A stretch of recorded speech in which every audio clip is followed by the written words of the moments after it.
Bank loan लेने वाले सावधान। भारत के बैंकों के पास क्या लोन देने के पैसे खत्म हो चुके हैं? देश में क्या लोन संकट मंडरा रहा है? भारत के बैंकों पर खतरनाक खुलासा। भारत के बैंक या कोई भी बैंक आपको लोन कैसे देती है जानते हैं आप?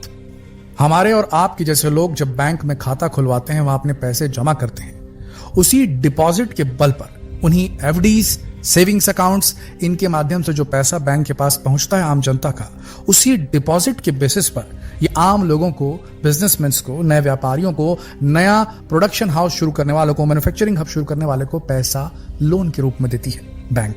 अब अगर हम ये कहें कि देश में लोन संकट आ चुका है और बैंकों के पास में लोन देने के लिए पैसों की कमी पड़ रही है, तो ये गलत नहीं होगा दोस्तों, क्योंकि पिछले 20 साल के रिकॉर्ड में पहली बार ऐसा हुआ है कि सन 2005, सन 2004 में जो स्थिति थी उससे बदतर स्थिति देखने को मिल रही है।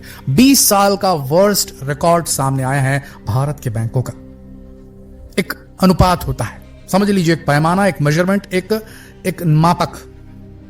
इसे क्रेडिट डिपॉजिट अनुपात कहते हैं, क्रेडिट डिपॉजिट रेशियो। जितना पैसा उधार दिया गया उसके अनुपात में कितना पैसा जमा होने के लिए बैंकों में आया, सरल भाषा में कहें तो।